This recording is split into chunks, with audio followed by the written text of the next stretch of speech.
Welcome to episode 3 of Shadows and Storylines. Once again, I'm Pelham Pugh. In episode 2, I concentrated pretty much telling about my grandfather, Jesse Pelham. And this episode I like to spend on my grandmother, his wife. Her name was Letha Victoria Pelham. Everybody called her LD. I don't really know why except, to shorten it, but Letha Victoria is a very beautiful name. And to shorten it to LB, now looking back in hindsight, was a tragedy. But we'll call her LV, as everybody else did, just for the sake of continuity. She was born in 1913, and from her recollection, she was born within maybe 5 or 10 miles of the town that I grew up in, where she lived in Elamville, Alabama. Her father was Sid Man, and her mother was May Teal Man, and that's Mann. And I've looked from several sources, and the Mann family could have been German, they could have been English, several different places the Mann name was used or originated. But she was kind of different. She married late. I think she was 7 years older than my grandfather, who was born in 1920. They married in Panama City, Florida. I think right around the time World War II began. My grandfather, I found a picture of him in the Clayton Record, a local newspaper, with a bunch of guys that were going to enlist into the Army for World War II, but apparently he was rejected for medical reasons. And I don't know the story behind that. But he went to Panama City, Florida to work in the shipyards, and they were married down there on the beach. Very different place, but that's a podcast for another day. I remember her as one of the guiding lights in my life. She was known as kind of mean, as my grandfather was, so they made quite a pair. And I've often been told the stories that they fought all the time. And during one of their arguments, my father, who lived right down the street, who was grown, I don't know if I was alive or not at this time, but they were arguing, and he come up there and he said, "Well, I'm dang sure not going to referee between the two of you." And that kind of explains their relationship, I guess. I never saw it. Maybe once or twice, and it usually involved me getting whippings. My grandfather wouldn't stand it. I'll give you an example. One time I was probably really small. I don't know how old, but I had on a brand new pair of boots. Cowboy boots or work boots, I can't remember, but I remember they were boots. And I wanted to go with my grandfather, as I usually did, wherever he was going, and my grandmother wouldn't let me. So I kicked her in the shin with my brand new boots, and she started whipping me. And he came back in the house, and he told her, "If you hit that young'un another lick, I'll kill you." Now, whether he would or not, I don't know. I mean, from the stories I've heard, you never know. But that was the point of the conflict between them that I always knew. But they were married for a long time, from like the early 40s to his death in 1984. And she lived on until 2009. She lived to be 96 years old, as I've mentioned before. And she was a wealth of stories. A lot of people tell me to take them with a grain of salt. If you don't know that old saying, that means you believe them if you want to. They might not necessarily be true. And I'll give you one example of a story she told me, and I don't know who, I know my sister, my cousins, as we were growing up, that there was this little girl, and every day she wouldn't eat her supper. She'd sit down and she would not touch it, and she would take the plate outside, and the parents never knew what was going on. The little girl lost more weight, and she would lose more weight. And she gets skinnier and skinnier as time went on, and she wasn't eating. So one day they decided to follow her. So the parents trailed behind the little girl, made her way out the door with her plate of food, and went up under the house. And they waited a little bit and followed her. And they found her up under the house at the chimney. Now, a chimney back then would have been very warm. I don't know about today's standards, but back then, and I've heard from my mother, she used to play up under her house right next to where the chimney base was because it was warm. But they found her next to the chimney, and I always envisioned it like a little dugout hole and her sitting there, and she was giving her food to a rattlesnake. Now, rattlesnakes do not eat food as we know it. They don't eat grits. They don't eat eggs. They don't eat steak. They eat animals that they've injected with their venom and ingest whole. But they killed the snake. And a day later, the little girl died. Now, that story I'm pretty sure was not true, but she would tell it just like it was true. And I guess I've always had an inquisitive mind. It kind of came from stories like that, I guess, wondering why in the world would a snake want the food? And how would the girl have such a connection with the snake that when they killed it, it died? But those are the type of stories that she would tell. And she also told me a story one time about when she was younger. She was on a horse-drawn wagon or something like that, maybe two horses, a team of horses, I can't remember. But she was going somewhere and something spooked the horses. They got away from her. And she climbed down and got the horses by the bridles or whatever and slowed the team down, and she hurt her leg in the process. And she did have a dent in her leg right above her ankle. All my life, I mean, I would see that dent in her leg and ask her about it, and that was her story. Now, whether that was true or not, I don't know. But it was an interesting story, and maybe that's from listening to her all my life up until 2009. Maybe that's where I got my stories from. I don't know. But she must have had a vivid imagination. But like I said, she married late in life, had two kids, my dad and my uncle, two people that couldn't be any more different. I mean, and I'll talk about them later on. My Uncle Danny has passed on, and he was one of the most unique people I've ever known, and I'll get to him later. And my dad is very unique in certain ways, and I'll talk about him as we get to him. But today we're concentrating on my grandmother. She worked in a sewing factory in Ozark, Alabama for most of her life. Now, she was retired, and like I said, I was born in 1976. She was retired for most of the time that I can remember. But she worked in a shirt factory in Ozark, Alabama called White Knight. The building is still there. I pass it frequently, but the sewing factory, as most manufacturing jobs around this area, has transferred overseas. But she would often tell of White Knight and the people that she worked with, and she looked back on that time of her life very fondly. She had a 1975 Monte Carlo, and she bought it secondhand. And if you know anything about cars, 1975 Monte Carlos were very bulky, heavy vehicles, and this one in particular had a Chevrolet 350 cubic inch V8 in it with a 4-barrel carburetor. Now, she drove it about 35 everywhere she went. And I would get in it every once in a while and take it down the little road here near her house, and I would put the accelerator to the floor and, as they say, blow the soot out of it. And you could get it up to about 120 miles an hour. Very powerful, very, very powerful, or something she didn't need. And we eventually had to take it away from her. It tore up, and we didn't have it fixed, and that was pretty much the last time she drove. But she was not a small lady. She was a big frame lady. She wasn't fat.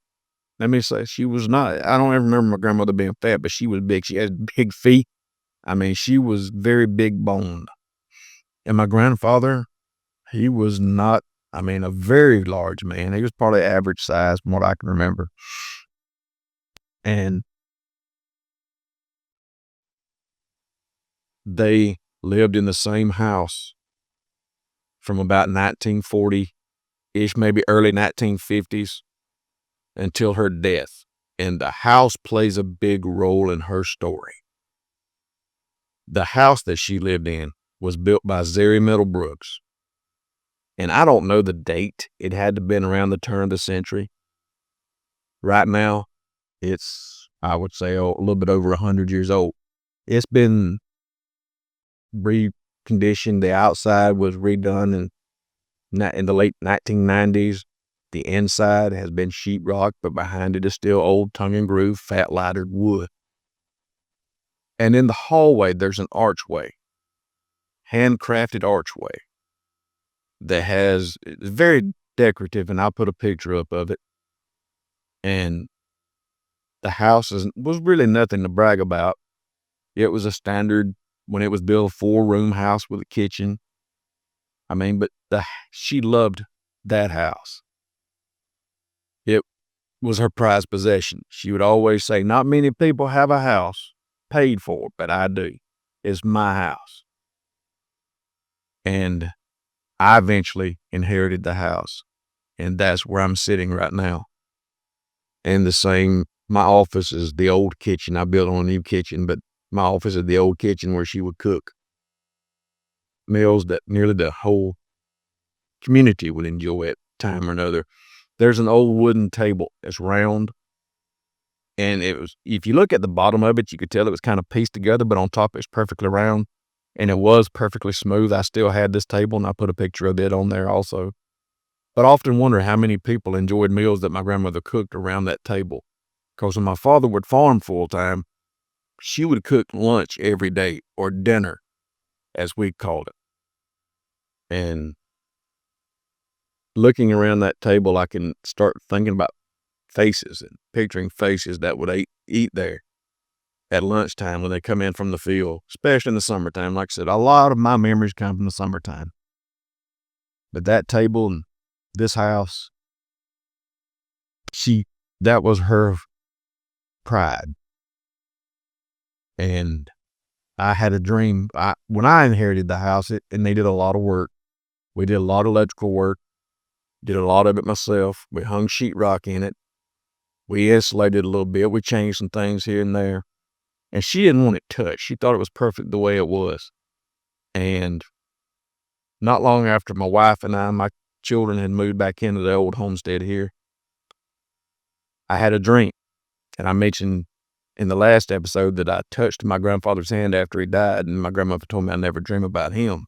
But I dreamed about her often. And one night, in just a vivid voice as I can remember, it woke me up. I heard her voice like right in my ear. What have you done to my house?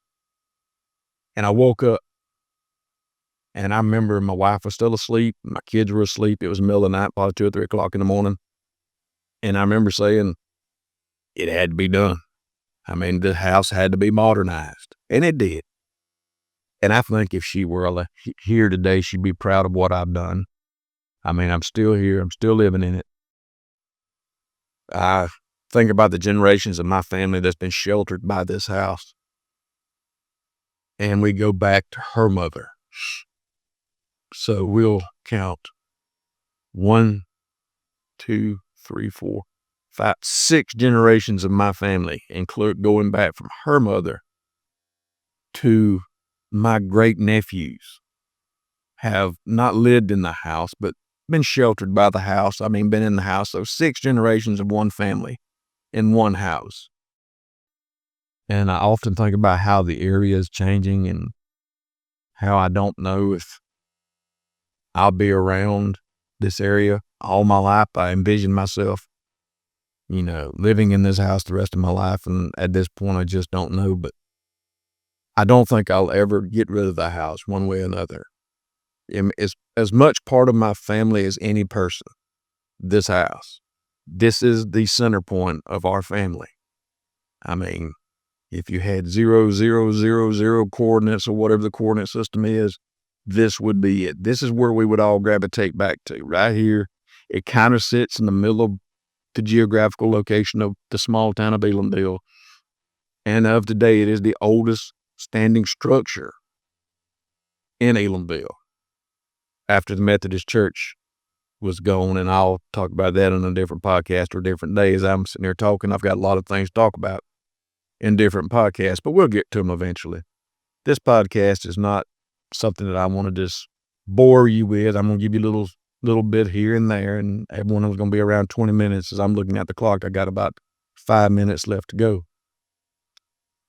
But getting back to my grandmother, I stayed with her every day during the summer. Probably before I started school, I was with her every day while my mother worked. And besides my parents, she was probably the main influence in my life. And she had a temper, and I mean, she could use it. But she was always good to me. She was always good to my cousins, my sister. She was always the steady rock that we always gravitated to. And like I said, especially in the summertime. She would feed everybody that came in the door. And she wanted to feed you. She'd say, "You look too poor. You need to eat." Maybe that's the story going back to that snake. Maybe that was trying to get us to eat. And she fed me as a child. I was chubby. I'm not going to lie about it. I mean, she cooked me hamburgers every afternoon. I got home from school. She had peanut butter cups at the ready. And she made something called sugar toast, where she cooked toast, butter it real good and then sprinkle sugar on top of it. I'm sure it's contributed to me having, light stage diabetes at this time. But I remember me and my friend, I'm not going to mention names, but he was in kindergarten with me. He would come home with me every afternoon, and we'd come, as I'm looking right here to my left, I can envision me and him sitting back here in this back room eating sugar toast. And for some reason, I remember it raining. Maybe it was a rainy day. We couldn't go outside after we got home from school, and she made us sugar toast. And it went all the way to her great-grandchildren, which would be my children and my sister's children. And I named both of my children after my grandparents, this side of the family. And tomorrow I'll talk about the other side of my family, my mother's side of the family. And that's pretty much where I've gotten my pen name. I haven't talked about that a whole lot, but like I said, I'll have that in a podcast all of its own. Why I chose the pen name that I did, Pelham Pugh.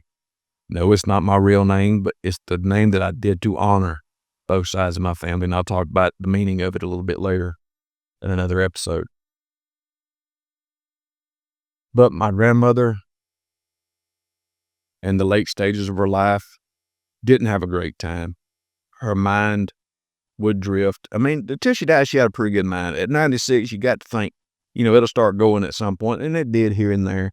And some of the medicines the doctors had her on, I mean, it made her mind go.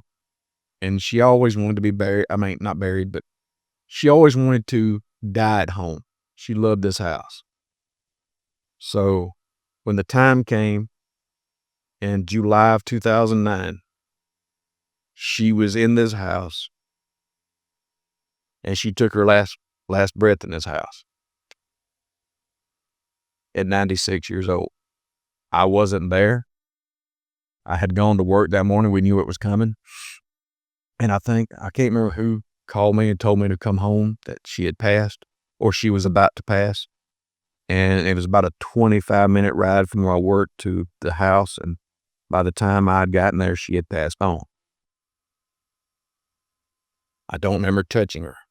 And that was by choice. I didn't want to forget her. Yeah. And like I said, she's come to me in a couple of dreams, and sometimes the front door, before we had it replaced, it wouldn't latch really well. And one night during the winter, the wind was blowing hard outside. The door flew open at 3:00 in the morning. My wife jumps up and says, "Somebody's in the house." And I said, "No." I said, "That's just LV. She's coming to visit." So she's welcome to visit me anytime she wants to. And that's a little bit about my grandmother. And these podcasts, the first few are just going to be introductory. I'm sure there'll be more stories and more information that comes with time about my family. And as always, I'm I'm astonished that anybody would listen to my ramblings. I'm astonished that anybody would read the books that I've written or the content I put on YouTube. But I'm grateful for it. I mean, to me, in the very least, it's going to be out there, hopefully for the rest of time, and maybe 100 years from now, my descendants can listen to this and get a little glimpse into what my life was like and what my family's life was like back in the day. But thanks for listening, and I'll talk to you later.